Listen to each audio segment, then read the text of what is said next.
بسم الله الرحمن الرحيم. ده الفيديو الثالث من كورس الدنتال موشن ديزاين. في الفيديو ده باذن الله هنتعلم ازاي بنرتب الصور بتاعتنا او ازاي بنخليها جاهزه ان احنا ندخلها جوه برنامج افتر افكتس ونبدا الشغل بتاعنا.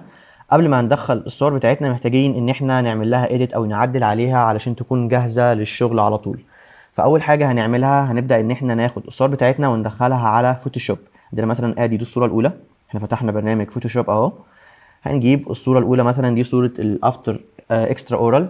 هنبدا ان احنا نجيبها ونعمل لها دراج اند دروب، بنسحبها جوه برنامج الفوتوشوب ونبدا ان احنا ندخلها جوه البرنامج. فانا مش هتطرق لشرح الفوتوشوب كاملا، انا هعمل اللي احنا محتاجين ان احنا نعمله على البرنامج بس مش اكتر. هندوس حرف السي من الكيبورد علشان نعمل كروب للصوره بتاعتنا، ونبدا ان احنا نظبط القص بتاعنا. الكلام ده احنا يمكن نعمله بره، ولكن انا حبيت ان احنا نعمله جوه الفوتوشوب علشان نكون عارفين طريقه استخدام البرنامج. هنبدا ان احنا نظبط الابعاد بتاعتنا بالشكل اللي انتوا شايفينه قدامكم ده. ممكن اكبر من هنا شويه وبس. انا كده ظبطت الابعاد بتاعه الصوره، يمكن اجيبها يمين شويه او شمال شويه بحيث يكون التو سنترالز بتوعي يكونوا في النص. انا شايف ان الصوره مايله شويه، فابدا ان انا اجيب السهم لتحت او الماوس لتحت وابدا ان انا الفها بشكل مبسط كده. بعد كده هدوس done. انا كده خلصت الصوره بتاعتي. طيب دلوقتي انا بيجي لي سؤال اللي هو اجيب صور الكيس بتاعتي منين او صور الحالات بتاعتي اجيبها منين. في ويب سايت جميل اسمه شيكاغو دنتال ستوديو، يمكن تدخلوا عليه وهتلاقوا عليه حاجات كتير جدا. هتلاقوا مثلا حالات بوتوكس، حالات كوزماتيك، حالات كراونز، حالات روت كانال، حالات للفينيرز، وحالات امبلانت، حالات انفيزالاين. فهتلاقوا حالات كتير. يمكن تاخدوا صور الكيس كلها. هتخش مثلا على صور الكيس اهي، ادي مثلا الكيس اللي انا اخترتها. هنخش عليها هنلاقي صور للفيس وصور اكسترا اورال وصور انتر اورال. يمكن ان احنا نحمل الصور دي ونشتغل عليها كتطبيق او كتجربه بس بنطبق على الصور بتاعتنا دي. طيب خلينا نرجع تاني لبرنامج الفوتوشوب. احنا كده عملنا كروب للصوره بتاعتنا. انا شايف ان هي ستيل مايله شويه، فيمكن ادوس كنترول زد مره تانية وابدا ان انا اقصها تاني. القص ما كانش عاجبني، انا شايف ان هي لسه ستيل مايله حاجه بسيطه. هبدا ان انا اظبط في الابعاد بتاعتها شويه شويه كده زي ما انتم شايفين. وبعد كده هقوم دايس على ضم. انا كده خلاص خلصت الصوره الاولى بتاعتي. بعد كده هبدا ان انا اعمل ايه، هجيب حاجه اسمها الاينمنت او هظبط الالاينمنت او الرصه بتاعتي. انا مثلا عندي دي صوره الافتر اكسترا اورال وعندي صوره بيفور اكسترا اورال، انا عايزهم هما الاثنين يكونوا في محاذاه بعض بالظبط. طيب بعمل الموضوع ده ازاي؟ عن طريق ان انا جوه البرنامج انا خلاص كده خلصت الصوره الاولى فهسيفها. هعمل فايل اكسبورت. انا مش هعمل اي ري تاتشنج للصوره ولا هعدل عليها، مع ان مثلا يمكن اشيل الشعر الزياده ده، اشيل الشكل اللي على اللبس ده. خلينا نعملها كده مع بعض. هندوس حرف ال. خلينا كده ندوس حرف ال من الكيبورد. بعد كده هبدا ان انا احدد الشعرايه دي، انا مش عايزها. بعد كده هدوس شيفت احدد الشعرايه دي برضو، انا مش عايزها. شيفت واحدد الشعرايه دي. انا دايس دلوقتي شيفت وانا بحدد. يعني انا خلينا كده مره تانية من الاول تاني. انا بحدد بدوس، انا دايس على الماوس، دايس على الماوس وعمال بحدد. بعد كده بسيب فبيعمل حواليه سيلكشن، بيعمل حوالين الشعرايه دي سيلكشن. طيب عايز احدد الشعرايه دي كمان، فاقوم دايس شيفت واحدد بالماوس واسيب الشعرايه دي. شيفت واحدد بالماوس واسيب الحته دي اللي في اللبس لونها مش عاجبني، هدوس شيفت واحدد بالماوس واسيب الحته دي برضو. شيفت واحدد بالماوس واسيب، وهكذا. بعد كده هقوم دايس جنريتيف فيل من غير اي حاجه وهدوس جنريت. الاي اي هنا في الفوتوشوب هيساعدني ان هو يتخلص من الزيادات اللي انا عملت عليها سيلكشن دي. نفس الكلام بقى ينطبق على حاجات كتير جدا. لو انا مثلا عندي رابر دام عايز ان انا انضفه، عندي مثلا اكسس بلاد او اكسس سيمنت، ولكن نراعي ان احنا ما نغيرش في الشغل حاجه، ما نغيرش اي حاجه في الاسنان. يعني انا ما لمستش الاسنان نهائيا، انا بس مجرد عملت حاجه بسيطه جدا. يعني بس ايه، بوريكم الفكره اللي بنشتغل بيها في الفوتوشوب، ان احنا نقدر ان احنا نعمل ريتاتش، نقدر ان احنا نبيض حته معينه، نغمق حته معينه. ولكن زي ما قلت لكم انا ما باجيش ناحيه الاسنان اللي حصل فيها الشغل، الا بس لو كان في مثلا اكسس بليدنج او اكسس سيمنت. دي الحاله الوحيده اللي انا يمكن اتدخل فيها في الاسنان، لان البليدنج او السيمنت ده كده كده اوريدي هيتشال. البلاد هيحصل له هيلينج، والسيمنت كده كده هيتشال مع الوقت. بعد كده ببدا ان انا احدد اللاير دي من الشمال وادوس شيفت واحدد اللاير الثانيه وادوس كنترول اي، فهيعمل لي ميرج ما بينهم. بس كده انا خلصت الصوره بتاعتي الاولانيه. هبدا ان انا اسيفها. بسيفها ازاي؟ فايل اكسبورت كويك اكسبورت از بي ان جي، وابدا ان انا اسميها. اهم حاجه التسميه مهمه. نخش على الفولدر بتاعنا الاول، ادي الفولدر بتاعنا اهو. وابدا ان انا اسمي الصوره بتاعتي، هسميها افتر اكسترا اورال. بعد كده هقوم دايس كنترول ار هيطلع لي المساطر اللي انتوا شايفينها دي. هعمل ايه بالكنترول ار دي؟ هجيب مسطره عند نهايه الكناين الرايت، ومسطره تانية هشدها، انا بشدها دلوقتي بسحبها بالماوس عند نهايه الكناين الليفت، وهجيب مسطره عند الابر ليب، نهايه الابر ليب، ومسطره عند بدايه اللور ليب، الحته دي عند مش، لا دي مش عند الفيرميليون بوردر، يعني دي عند بدايه الليب، بس زي ما يكون ايه، بيعرفني بس المقاسات بتاعتي رايحه فين وجايه منين. بعد كده على نفس الصوره، انا مش هطلع من الصوره دلوقتي، هبدا ان انا اجيب صوره تانية اللي هي صوره البيفور اكس او البيفور اكسترا اورال، وهبدا ان انا اسحبها جوه برنامج الفوتوشوب. انا باخدها اهو دراج اند دروب عادي جدا، وادخلها جوه برنامج الفوتوشوب وبسيب، فهتنزل معايا اهو، نزلت معايا. هبدا ان انا اظبط ابعادها على نفس ابعاد الصوره اللي فاتت اهو، انا بظبط الابعاد بتاعتها. انا عايز دي تكون عند الكناين، والناحيه التانية دي تكون عند بدايه الكناين، وعايز السهم ده يكون بدايه الابر ليب، والسهم ده يكون بدايه اللور ليب. هي كده الابعاد بتاعتها. يمكن مثلا الفها شويه، حاجه بسيطه، اجيبها يمين شويه كده، فادي ده الكناين الاولاني عند الخط الاول، وده الكناين التاني. غالبا او الطبيعي ان هو ما يكونش عند الخط التاني، لان حجم الاسنان هيكون اصغر، احنا عملنا هنا فينيرز، فحجم الاسنان كان صغير، فمش يعني مش شرط تكون على مقاسها بالملي، ولكن مثلا محاذاه الابر ليب مع محاذاه الابر ليب. يمكن نعمل حركه برده كويسه، خلينا ندوس كده دان بس الاول. يمكن نقلل الاوباسيتي، ادي الصوره انا محدد عليها اهو، هاجي عند الاوباسيتي هخليها مثلا وليكن 50، ونبدا نشوف هي بتشف الصوره اللي تحتها. نبدا نحاول ان احنا نحطهم فوق بعض. هحدد الصوره بتاعتي تاني بعد ما قللت الاوباسيتي، وهدوس كنترول تي، فهيجيب لي الشكل اللي انتوا شايفينه ده. هي بقى ايه، هي دلوقتي شافه الصوره اللي تحتها. ابدا ان انا احاول اجيب الاسنان فوق بعضها، يعني التو سنترالز احطهم فوق التو سنترالز، التو لاترال احطهم فوق التو لاترال، بالشكل اللي انتوا شايفينه ده. هي دلوقتي شافه بعضها، فانا ببدا اسحبها بالماوس واحاول ان انا اظبط المحاذاه بتاعتها على نفس المحاذاه بتاعت صوره الافتر. انا شايف ان النتيجه كده انا راضي عنها، هي كده نوعا ما كويسه، المحاذاه حلوه جدا. هبدا ان انا ازود الاوباسيتي الثاني، هرجعها 100، وهدوس دان. بس كده انا ظبطت الصوره بتاعتي. ممكن انزلها تحت شويه، كنترول تي تنزل تحت حاجه بسيطه.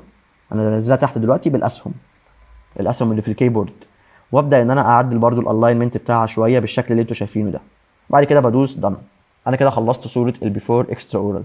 هبدا ان انا اجيب فايل اكسبورت، كويك اكسبورت از بي ان جي، وهدوس بيفور اكسترا. طيب حلو قوي كده. بعد كده عنده صوره الافتر انترا اورال والبيفور انترا اورال، دي انا مش هعملها بنفس طريقه الفوتوشوب، دي انا هظبط الالاينمنت بتاعها جوه برنامج افتر افكتس. ولكن هبدا ان انا زي ما هنعمل ايه، بس دلوقتي هنبدا ان احنا نقص المقاسات بتاعتها من من البرنامج بتاع اللابتوب عادي، من غير فوتوشوب، من غير اي حاجه. هبدا بس ان انا اظبط المقاسات بتاعتها واقصها القص اللي انتوا شايفينه دلوقتي قدامكم ده، بقصها بالشكل اللي ظاهر قدامكم ده، وهدوس سيف واسيف الصوره عندي. بعد كده الصوره بتاعت هسميها بعد ما خلصتها القص بتاعها، هسميها رينيم، وهسميها بيفور، سوري، هسميها بيفور انترا اورال. وصوره الافتر انترا اورال هعمل فيها نفس الكلام، هعمل اديت وهختار 16 الى 9، الابعاد بتاعتي عايزه 16 الى 9.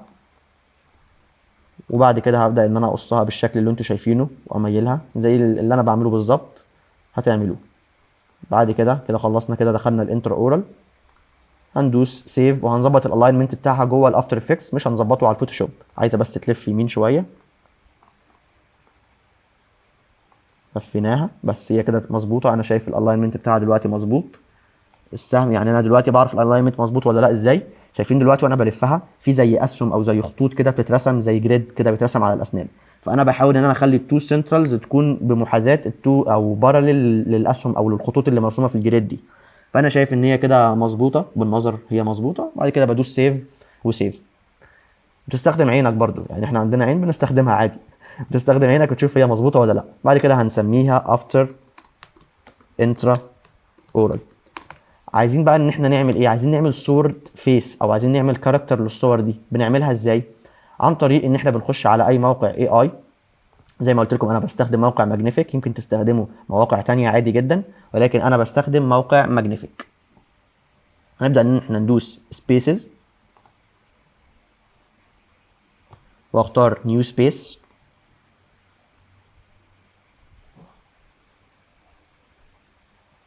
وهبدا ان انا ادخل الصور بتاعتي اللي انا لسه عاملها دلوقتي حالا. هبدا ان انا اسحبها وادخلها جوه برنامج او جوه موقع ماجنيفيك. احنا كده بنستخدم الاي اي من البدايه، ده الورك فلو اللي انا بشتغل بيه، ودي الطريقه اللي انا بمشي عليها. فانا هشرح لكم طريقه عمل الفيديو بنفس الورك فلو اللي انا بمشي عليه بالظبط.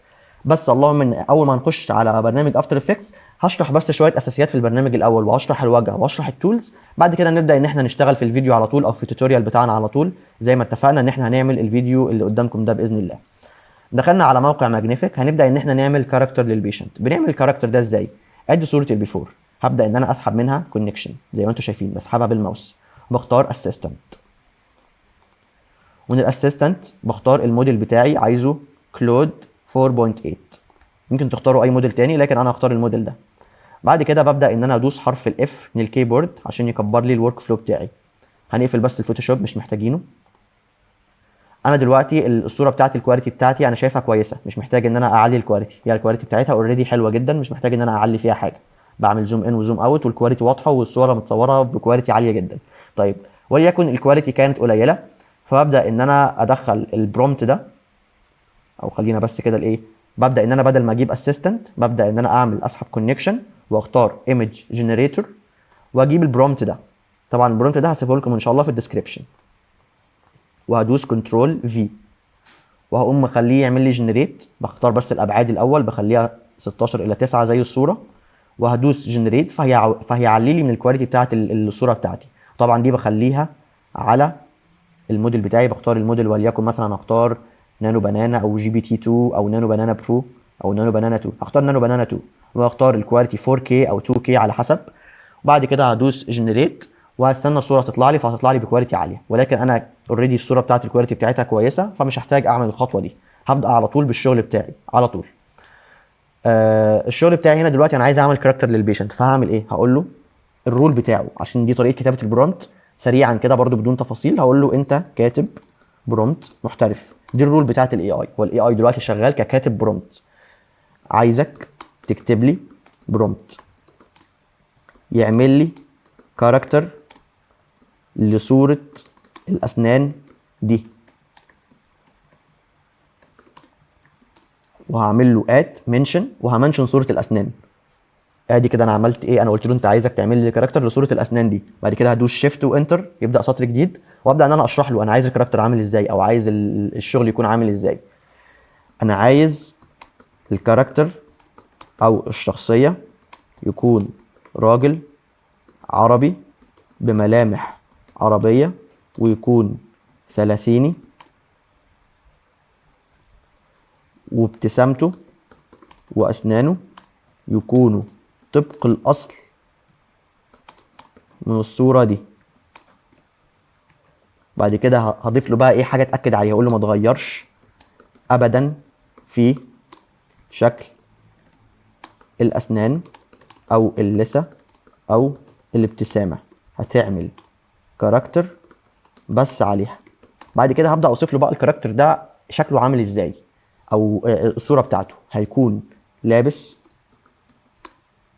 تيشيرت اسود ووراه سوليد بلاك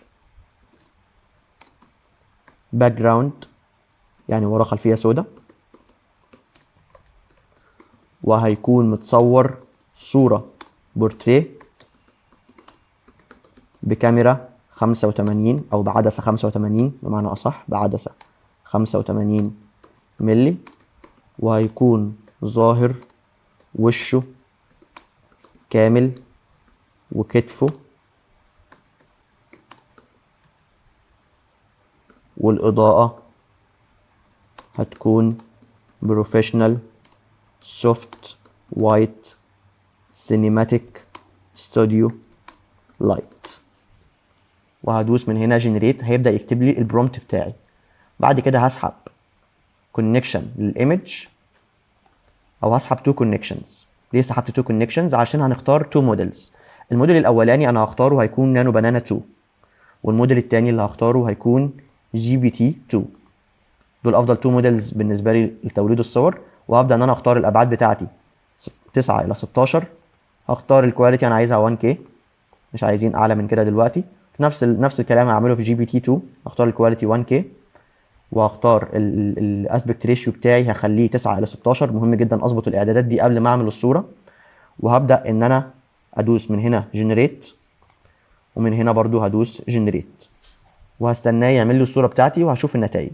طيب هو خلص دلوقتي، خلص الشغل بتاعه. ادي الموديل النانو بنانا 2 طلعه لي، وده الموديل اللي GPT-2 طلعه لي. هنشوف كده الموديل بتاع نانو بنانا 2، وهنشوف نفس الموديل على GPT-2. انا شايف الموديل بتاع GPT-2 فيه تغيير في الاسنان متلاحظ، احنا شايفينه اهو، لاحظناه. فهنختار الموديل بتاع نانو بنانا 2. طيب انا عايز اتاكد 100% ان دي صوره الاسنان اللي عندي اوريدي، فهعمل ايه؟ نفتح الفوتوشوب تاني، مش عارف احنا قفلنا ليه اصلا. هنفتح الفوتوشوب تاني، وابدا ان انا اسيف الصوره. انا بشرح لكم زي ما قلت لكم، بشرح لكم الورك فلو اللي انا بمشي عليه بشكل كامل ومفصل قدامكم. وهحط الصوره بتاعتي في الفولدر بتاعي، وهسميها فيس بيفور. فتحنا الفوتوشوب اهو، فتح معانا. هنبدا ان احنا نرمي صوره الفيس بيفور جوه برنامج الفوتوشوب. ادي رميت الصوره اهو جوه البرنامج. طيب انا دلوقتي عايز اتاكد ان هي نفس الاسنان، مش عايز يكون في مجال للشك. هبدا ان انا اجيب صوره البيفور اكسترا اورال بتاعتي اهي. هبدا ان انا اجيبها واحطها جوه برنامج الفوتوشوب، وابدا ان انا اعمل زوم ان عن طريق ان انا بختار التول بتاعت الزوم، وهدوس كليك شمال كذا مره وهعمل زوم ان. بعد كده برجع تاني وبحدد على الصوره بتاعتي، وبختار كنترول تي، وابدا ان انا اصغرها شويه. انا عايزها تكون بمحاذاه الاسنان، وهقلل الاوباسيتي بتاعتها زي ما اتعلمنا من شويه علشان تشف الاسنان من تحتها. وابدا ان انا اكبر واصغر لحد ما الاسنان تبقى فوق بعضها بالظبط. هنكبر ونصغر لحد ايه ما الاسنان تبقى جايه بالملي على بعضها.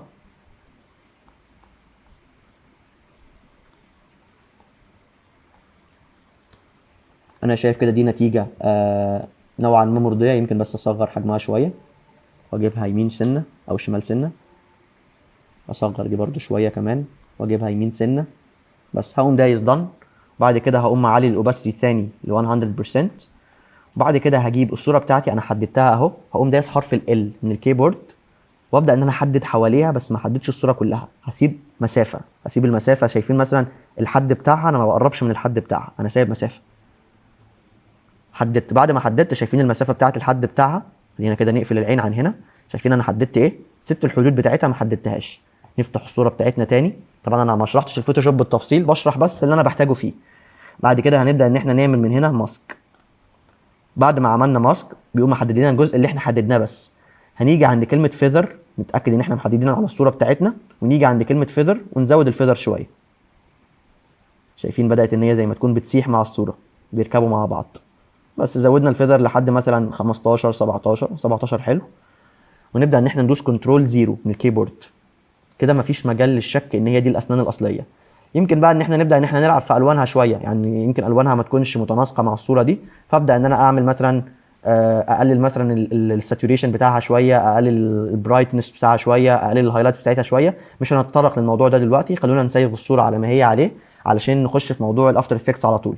هبدا ان انا اعمل اكسبورت، كويك اكسبورت از بي ان جي، وابدا ان انا اسمي الصوره بتاعتي فيس بيفور. بس ادي الفيس بيفور بتاعي جاهز. وهمسح الصوره دي، انا مش عايزها خلاص عشان ما اتلخبطش. دي الصوره الاصليه بتاعتي اللي انا هشتغل عليها للفيس بيفور. نفس الكلام هقوم عامله ايه، هقوم واخد الصوره دي، او خلاص ده الكاركتر بتاعي. هخش بقى على ماجنيفيك تاني، وهقوم جايب صوره الريتراكتور، وهسحب منها كونكتور، وهختار اسيستنت. ومن نفس الكونكتور ده هجيب الكاركتر بتاعي اللي انا عملته. خلينا نمسح ده خلاص، باك سبيس مش عايزينه. هنجيب الشخصيه دي برضو وهنربطها في نفس الكونكتور، وهندوس حرف الاف، وهنقوم قايلين له انت كاتب برومت محترف، عايزك تكتب لي برومت تركب لي فيه الراجل ده، ونعمل منشن على الراجل. عملنا ات وعملنا منشن على الراجل على صورة الأسنان دي اللي بالريتراكتورز، ونعمل منشن على صورة الأسنان. عايز الأسنان تكون مطابقة طبق الأصل للصورة دي، وحافظ على نفس ملامح الراجل اللي في الصورة دي، وهيكون لابس ريتراكتورز سودا وماسك الهاندل بتاعتها، وهندوس جنريت يعمل لنا البرومبت.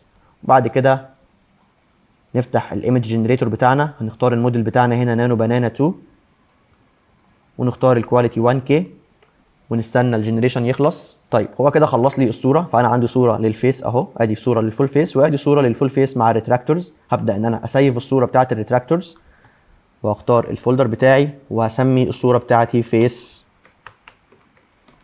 بيفور ريت، وهنسيفها.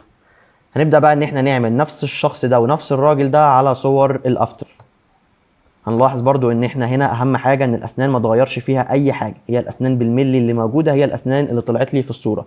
ولو كان عندنا شك فهنعمل نفس الخطوات اللي احنا عملناها في صوره البيفور علشان نتاكد ان هي نفس الاسنان وما اتغيرش فيها حاجه. نبدا ان احنا نركب الكاركتر ده بقى على صور الاسنان الافتر.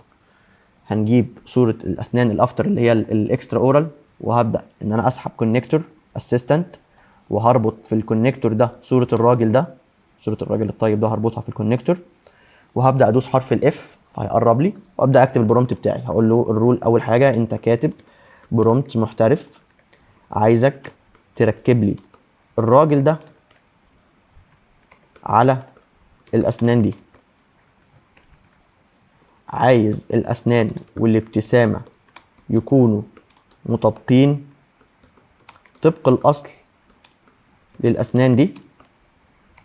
هنا بقى التركايه، انا عندي الراجل هو عمل فينيرز، فمش معقول ان هو عمل فينيرز وده كان شكله ودي تسريحه شعره وده التيشيرت اللي هو لبسه، وبعد ما عمل البريبريشن والفينيرز اتبعتت للمعمل والراجل رجع وركب الفينيرز كان بنفس تسريحه الشعر ونفس التيشيرت. فاحنا بس هنخلي الاي اي يعمل لنا ايه، هنقول للاي اي الراجل عايزه يكون مغير تسريحه شعره حاجه بسيطه، ويكون ولابس تيشيرت ابيض، بس مش اكتر من كده. وهبدا ان انا اخليه يعمل لي جنريت للبرومبت، واسحب كونكتور وهو بيعمل جنريشن للبرومبت، وهبدا ان انا اختار الموديل بتاعي اللي هو نانو بنانا 2، واختار الاسبكت ريشيو 9:16، وابدا ان انا اعمل جنريت. هدوس حرف الدي عشان يوسع لي الكادر بتاعي واشوف الورك فلو بتاعي لحد دلوقتي شكله عامل ازاي. هو كده خلصت الصوره بتاعتي، هندوس حرف الاف هنشوف شكل الصوره، ادي الاسنان وادي الكاركتر وادي الراجل، الدنيا تمام والدنيا زي الفل، ولبسولي ابيض كمان، وبرده تسريحه الشعر. وهو ما غيرش في تسريحه الشعر قوي بس عادي، انا مش هدقق فيها دلوقتي، دي يمكن ندقق فيها لو احنا بنشتغل بروجكت اوريدي حقيقي، نبدا ان احنا ناكد عليه ان هو في البرومبت ان هو يغير تسريحه الشعر. انا حاسس ان تسريحه الشعر هي ما غيرش فيها حاجه، ولكن مش مهم، مش ده موضوعنا دلوقتي. خلونا بعد كده نعمل الصوره الاخيره. زي ما قلت لكم لو عايزين نغير التسريحه دي بناكد عليه بس في البرومبت مره ثانيه، ونعيد الجنريشن بتاع الصوره، فهيطلع لنا صوره مظبوطه باذن الله. بعد كده برضو لو عايز اتاكد ان هي دي الاسنان الافتر، هبدا ان انا ادخلها على الفوتوشوب واعمل فيها نفس اللي انا عملته من شويه قدامكم، ولكن توفيرا للوقت بس عشان ما نضيعش وقت في حاجات احنا عملناها اوريدي واتشرحت اوريدي. هنبدا بعد كده ان احنا نجيب صوره الاسنان الافتر، نبدا ان احنا نعمل لها كونكتور اسيستنت، وهنربط فيها صوره الراجل الطيب ده. خلاص احنا هنربط فيها صوره الراجل الطيب ده لان احنا عايزينه بنفس الملامح دي وبنفس التيشيرت ده، فجبنا صوره الاسنان الافتر بالريتراكشن او وهو لابس ريتراكتورز. هدوس حرف الاف هيكبر، اقول له انت كاتب برومبت محترف، شيفت وانتر يبدا لي سطر جديد، عايزك تركب لي صوره الراجل ده، واعمل منشن على الراجل على صوره الاسنان دي، وهعمل منشن على الاسنان، عايز الراجل يكون لابس ريتراكتورز لونها اسود وماسك. انا دلوقتي بكتب الافكار على طول اللي في راسي وماسك الريتراكتورز او لا ماسك الهاندل بايده،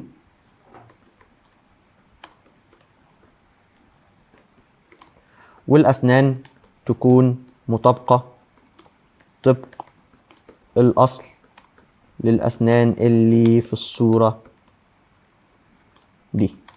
انا مش هزود اي تفاصيل تانية دلوقتي، ولكن زي ما قلت لكم تقدروا تزودوا اي تفاصيل انتم متخيلينها عادي، الموضوع يعني نقدر ان احنا نحط اي حاجه ونزود له اي حاجه وهيعملها لنا ان شاء الله. بعد كده هبدا ان انا اختار الايمج جنريتور، الاسبكت ريشيو 9 الى 16. بعد كده ببدا ان انا اختار الكواليتي 1K. البرومت حصل فيه بس مشكله، هبدا ان انا اعمله جنريشن مره تانية. والكواليتي 1K والموديل بتاعي نانو بنانا 2. هبدا اعمل جنريشن ويسحب من الكريدتس. هندوس حرف الدي علشان نشوف الورك فلو بتاعنا. طيب هو كده خلص لي النتيجه اللي هو طلعها لي، كانت النتيجه دي. عمل لي شكل الريتراكتورز اللي انتوا شايفينه قدامكم ده. يمكن لو مش عاجبني شكل الريتراكتورز ده ابدا ان انا اخليه يعمل جنريشن مره تانية، يمكن اكتفي بشكل الريتراكتورز ده، الموضوع يعني عادي راجع لكم. ممكن اعمل جنريشن تاني وابدا ان انا اخليه يعمل صوره تانية علشان يركب لي الريتراكتورز اللي زي الهاندل دي. طيب لو ما عملهاش ببدا ان انا اعمل له كونكشن للصوره دي واقول له انا عايز الريتراكتورز تكون شبه الريتراكتورز اللي في الصوره دي، واعمل منشن. يعني اتمنى الحته دي او الجزئيه دي تكون واضحه. ولكن يعني زي ما قلت لكم الموضوع عادي، انا يمكن اكتفي بصوره الريتراكتورز اللي هو طلعها لي من شويه. انا بس عملت جنريشن تاني وهشوف هيطلع لي نتيجه مختلفه ولا هيطلع لي نفس النتيجه اللي لسه طالعه من شويه. هو خلاص الجنريشن بيخلص اهو، مش محتاجين ان احنا نوقف الفيديو علشان الثانيتين 3 اللي فاضلين. ادي الورك فلو بتاعي زي ما قلت لكم، احنا بنظبط بس الصور بتاعتنا. هو عمل لي نفس الحاجه بس عملها لي من الجنب التاني جابها لي من اليمين وجابها لي من الشمال. انا مش فارق معايا، يمكن استخدم الصوره دي ولا الصوره دي، هنشوف بس كده ايه. هبدا ان انا افاضل ما بين الصورتين. انا شايف الصوره دي الابعاد بتاعتها مظبوطه اكتر. الصوره دي حتى الابعاد بتاعتها ما كانتش مظبوطه قوي، فلو خليته يعمل لي جنريشن مره تانية يمكن يظبط لي الابعاد. بس خلاص يعني انا هشتغل على الصور دي علشان نبدا ان احنا نخش في الكورس بتاعنا ونشرحه. ولكن مهم جدا مهم جدا جدا تدققوا في تظبيط الصور. انا دلوقتي انا خدت الموضوع بشكل سريع وشرحت لكم الورك فلو شكله عامل ازاي. انتوا المطالب منكم ان انتوا تظبطوا الحاجه بشكل يعني بشكل دقيق جدا. يعني انا بالنسبه لي دلوقتي انا شايف ان الصوره دي ابعادها مش مظبوطه، شايف ان الاسنان ابعادها كبيره جدا على شكل الصوره، حاسس ان هي يعني دي مش طبيعيه، شكلها مش طبيعي، في حاجه غلط. فساعتها بقى هبدا ان انا اظبط في البرومت بتاعي شويه، هبدا ان انا اخليه يعمل ايه جنريشن مره تانية وهكذا. نفس الكلام هنا، انا عايز مثلا ان انا اغير الريتراكتورز دي مش عجباني، هبدا ان انا احط له صوره الريتراكتورز اللي انا عايزه يركبها واربطها في الكونكتور ده او في الاسيستنت ده واقول له دي شكل الريتراكتورز اللي انا عايزه يكون لابسها واعمل له عليها منشن وهكذا. لكن انا بشرح لكم بس الورك فلو بشكل سريع وبشكل عام بحيث ان احنا نبدا شغل على طول. نبدا ان احنا نسيف الصوره بتاعتنا، هسميها افتر فيس، او خلينا نسميها فيس افتر ريتراكتور. والصوره الثانيه هنسيفها برضو نفس الكلام وهنسميها فيس افتر بس، فيس افتر، واحطها في الفولدر بتاعها وهدوس سيف. بعد كده بنبدا ان احنا ندخل الصور بتاعتنا جوه برنامج افتر افكتس علشان نبدا الشغل بتاعنا. ولكن زي ما قلت لكم احنا هنبدا الاول في تعلم واجهه البرنامج، بعد كده هنبدا التطبيق على طول بشكل مباشر على الفيديو بتاعنا ان شاء الله. هبدا ان انا اسحب الصور بتاعتي. ادي الصوره بتاعت فيس بيفور والفيس بيفور ريتراكتور هحددها، والفيس افتر ريتراكتور هحددها، والفيس او البيفور انترا اورال والبيفور اكسترا اورال هحددهم، الافتر انترا اورال والافتر اكسترا اورال هحددهم، والفيس افتر هحدده. ادي الصور بتاعتي هبدا ان انا اسحبها جوه افتر افكتس واحطها جوه الفولدر اللي انا عامله للداتا بتاعتي، والصور بتاعتي بتنزل جوه الداتا. باذن الله في الفيديو اللي جاي هنبدا نتكلم بقى على خواص الصور وازاي ان احنا بنتحكم فيها وبندخلها جوه التايم لاين، ونشرح البانلز اللي موجوده جوه برنامج افتر افكتس بشكل عملي اكتر. وده باذن الله كله هيتشرح بالتفصيل في الفيديو اللي جاي لحد ما ننتهي من الكورس بتاعنا بشكل كامل باذن الله.